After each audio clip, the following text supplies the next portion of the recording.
ये कहानी एक बूढ़ी खातून अम्मी जान की है, जिन्हें रमजान के मुकद्दस महीने में उनकी अपनी बहुओं ने घर से निकाल दिया। जलते सूरज के नीचे तपती जमीन पर वो बेसहारा बेहाल पड़ी थीं। भूख और प्यास ने उनके जिस्म की आखिरी ताकत तक निचोड़ ली थी। आंखों के सामने अंधेरा छा रहा था और लो के थपीड़ों ने उनके जिस्म को बेहिस कर दिया था। कोई उनका हाल पूछने वाला तक न था।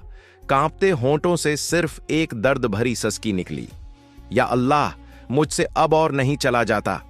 उम्मी जान का असल नाम हलीमा बीबी था, मगर पूरे गांव में लोग उन्हें अम्मी जान कहकर पुकारते थे, क्योंकि वो हर किसी के लिए मां जैसी थीं। उनका दिल समंदर की तरह वसीया था, हर किसी के लिए हमेशा खुला रहता। अगर किसी के घर झगड़ा होता तो वो मोहब्बत और हिकमत से सुलह करा देते। कोई भूखा होता तो अपना खाना दे देते। गांव की औरतें कहती थीं, उम्मी जान का दिल दरिया जैसा है। उनके 6 बेटे थे, सादिक, अयान, नामान, रेहान, फैरूज और असद। उन्होंने अपनी पूरी जिंदगी अपने बेटों की परवरिश में लगा दी। खुद भूखी रह जाते, मगर बेटों को कभी किसी चीज की कमी महसूस न होने देते।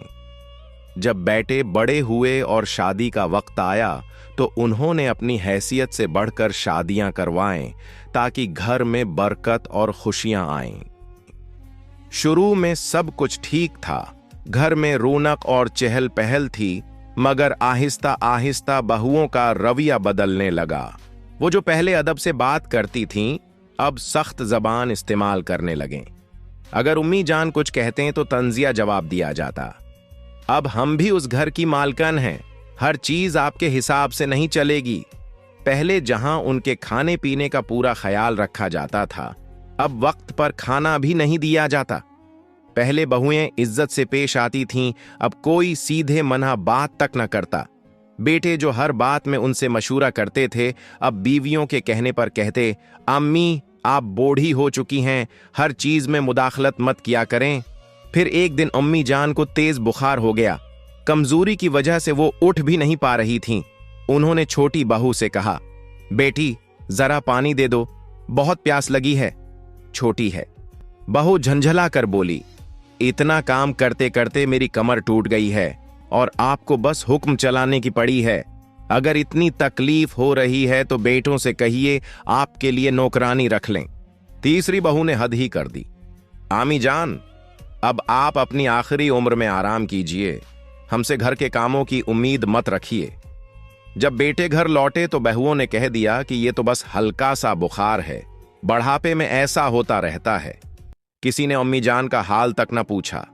उन्होंने खुद कांपते हाथों से पानी उठाया, बिस्मिल्लाह पढ़कर पया और अल्लाह से दुआ की, या अल्लाह तू ही मेरा सहारा है। रमजान का आगाज और बहुओं की बेहिसी। कुछ दिन बाद रमजान का मुकद्दस महीना आ गया। अम्मी जान हमेशा उस महीने का बेसब्री से इंतजार करती थीं। चांद देखकर उनकी आंखों से खुशी के आंसू निकल आए।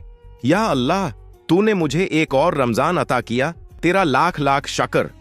उन्होंने खुद को संभाला और सहरी की तैयारी करने लगे, मगर बहुओं को यह बर्दाश्त न हुआ। बड़ी बहू ने तंज किया, उस उम्र में रोजे रखने की क्या जरूरत है, अब तो आपसे चला भी नहीं जाता। दूसरी बहू बोली, अगर रोजा रखना है तो घर के कामों में भी हाथ बटाइए, सारा बोझ हमारे सर पर मत डालें। बहुएं जान बूझकर उम्मी जान को तंग करते। कभी सहरी की चीजें वक्त पर न मिलती, कभी खाने में ज्यादा नमक डाल दिया जाता, कभी खाना छिपा दिया जाता। जब वो इबादत के लिए बैठते तो कोई बहो बहाना बनाकर उन्हें परेशान कर देती। एक दिन अफ्तार के बाद अम्मी जान बहुत कमजोरी महसूस कर रही थीं।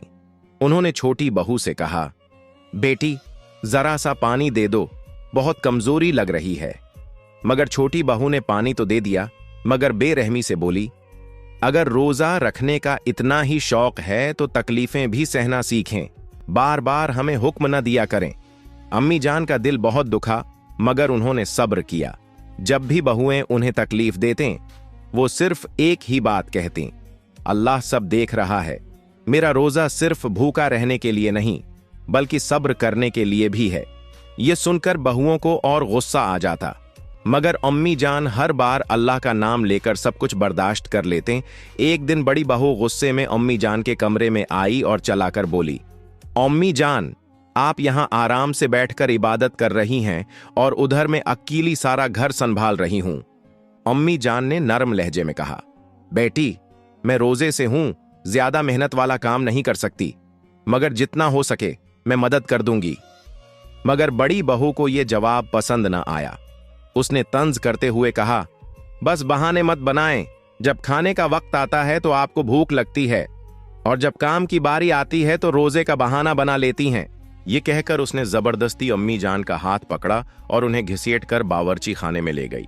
रमजान की सख्त गर्मी और कमजोरी की वजह से उम्मी जान नढाल हो चुकी थीं, मगर फिर भी उन्होंने सब्र से काम लिया और मदद करने लगे।